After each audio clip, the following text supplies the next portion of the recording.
لگا تیری عطا کا ساتھ وہ اللہ اللہ اللہ۔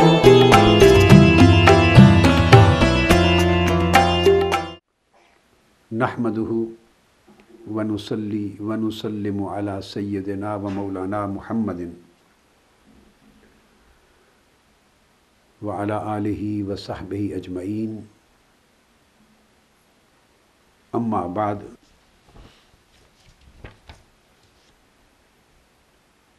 اعوذ باللہ من الشیطان الرجیم، بسم اللہ الرحمن الرحیم۔ وما امروا الا لیعبدوا اللہ مخلصین لہ الدین، صدق اللہ مولانا العظیم۔ میں اللہ جل مجدہ کی بارگاہ میں اس کا شکر ادا کرتا ہوں جس کی توفیق سے تحریک منہاج القرآن کے اس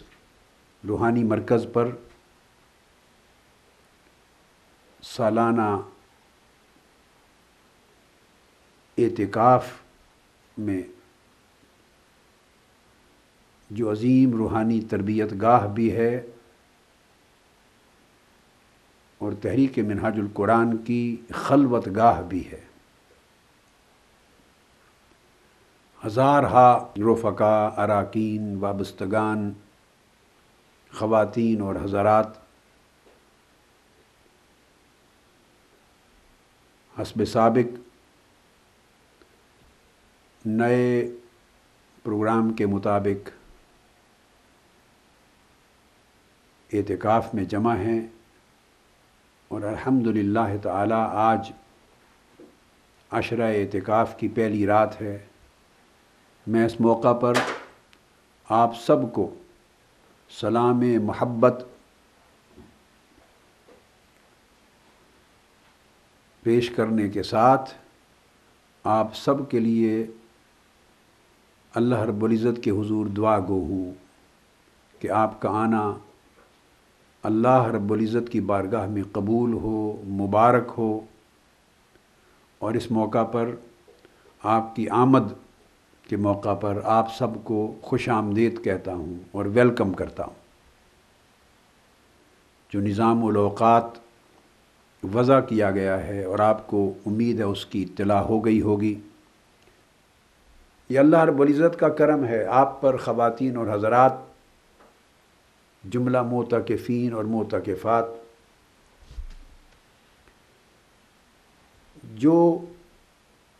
جنہوں نے اللہ تبارک و تعالیٰ سے عہد کیا کہ ہر سال اس کے دروازے پر سائل بن کے بیٹھیں گے، اس کے در پہ خلوت نشیں ہوں گے، اعتکاف کے 10 دن اس مرکز پہ آ کے گزاریں گے، معتکف رہیں گے، اور وہ استقامت کے ساتھ قائم ہیں۔ بہت بڑی اللہ کی نعمت ہے جو آپ کو نصیب ہوگی کہ اللہ رب العزت کے حضور یہ عزم اور یہ نیت اور یہ عہد کرنے کی توفیق ہوئی، اور اس پر برقرار رہنے کے لیے اللہ تبارک و تعالی نے آپ کو استقامت عطا فرمائی۔ عمل صالح کی توفیق کا ملنا اور اس پر عمر بھر استقامت کا نصیب ہونا، یہ 2 نعمتیں اگر یکجا ہو جائیں تو اس کے برابر کوئی نعمت دنیا میں نہیں ہے کہ کسی ایک عمل صالح کی توفیق نصیب ہو اور اس توفیق کے ساتھ اس پر استقامت نصیب ہو۔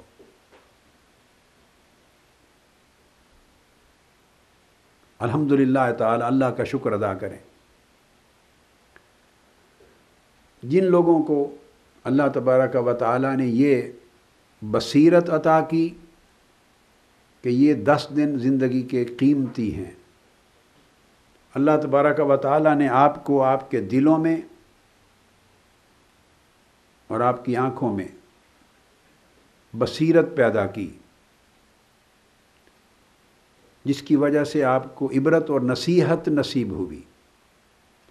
یہ اس عبرت اور نصیحت کا نتیجہ ہے کہ آپ اس عمل صالح، اس اعتکاف، اس سالانہ خلوت اور روحانی تربیت کے لیے خود کو وقف کرنے کے قابل ہوئے۔ یہ اولاً اللہ تبارک و تعالیٰ کی توفیق اور ثانیاً اللہ تبارک و تعالیٰ کی طرف سے عطا کردہ بصیرت ہے۔ اور یہ بصیرت اللہ رب العزت ہر ایک کو عطا نہیں کرتا، یہ توفیق اور بصیرت ہر ایک کو نہیں نصیب ہوتی، یاد رکھ لیں۔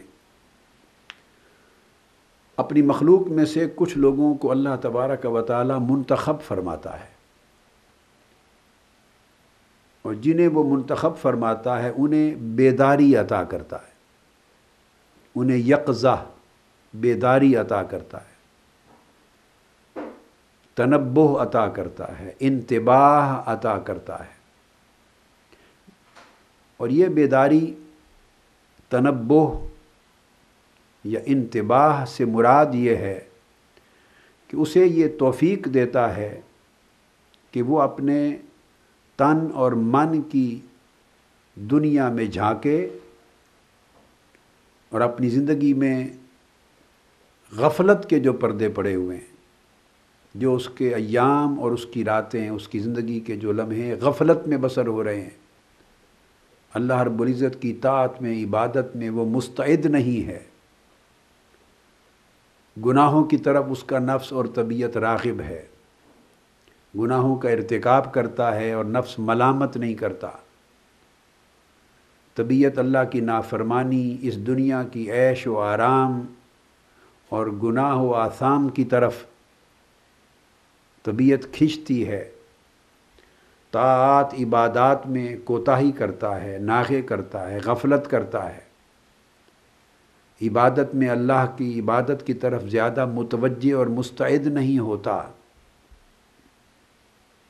اس بات کی اس کے اندر فکر نہیں، پریشانی نہیں کہ آخرت میں کیا ہوگا، اللہ مجھ سے راضی ہوگا یا نہیں ہوگا، حضور علیہ الصلوۃ والسلام کی سنت طیبہ اور اتباع اور آپ کے اسوہ مبارکہ کے خلاف زندگی بسر ہو رہی ہے، کیا بیتے گا؟ تو انہیں، جس شخص کو، جس مرد اور عورت کو ان تمام چیزوں کے اوپر دھیان نہیں جاتا اور ان کی وجہ سے اسے بے چینی لاحق نہیں ہوتی، پریشانی لاحق نہیں ہوتی، اس کا من مضطرب نہیں ہوتا اور اس کے اپنے اندر ملامت اور افسوس کی کیفیت پیدا نہیں ہوتی اور اپنی اصلاح کی فکر دامن گیر نہیں ہوتی، تو اس پوری حالت کو روحانیت کی دنیا میں غفلت کہتے ہیں، یاد رکھ، اس کو غفلت کہتے ہیں۔ اور یہ حالت غفلت کی اگر دور ہو جائے اور اس کی جگہ گناہ پر پریشانی اور اللہ کی طاعت، عبادت اور بندگی کی رغبت، شوق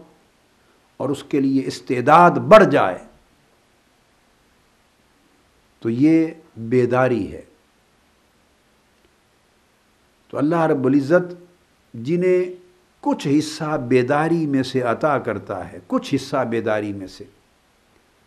انہی کو یہ توفیق بھی دیتا ہے اور استقامت بھی دیتا ہے۔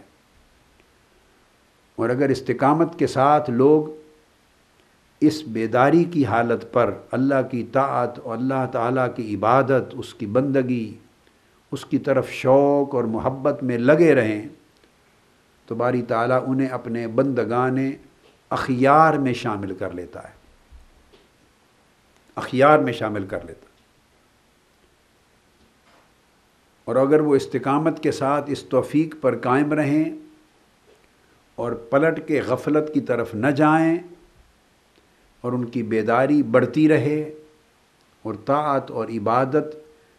استقامت پر ہی نہ رہے بلکہ اس میں بھی دن بدن اضافہ ہوتا رہے، جوں جوں عمر گزرے تو عبادت کا شوق بڑھتا رہے، جوں جوں زندگی کے ماہ و سال بیتیں تو اللہ رب العزت کی طاعت، اس کی محبت، اس کی عبادت، اس کی معرفت، فکر آخرت، حضور علیہ السلام کی متابعت، ان تمام چیزوں میں اس کی لگن، اس کا عمل، اس کی استعداد اور اس کا عمل بڑھتا رہے، اضافہ ہوتا رہے۔ اگر اس طرح اضافے کے ساتھ چلے، یعنی ارادے میں کمی نہ آئے بلکہ اس کی قوت ارادے کی بڑھتی رہے اور عمل کی مقدار کم نہ ہو بلکہ بڑھتی رہے، تو بالآخر اللہ رب العزت ان بندوں کو اخیار میں سے اٹھا کے ابرار میں شامل فرما لیتا ہے، وہ اس کے عباد ابرار ہو جاتے ہیں۔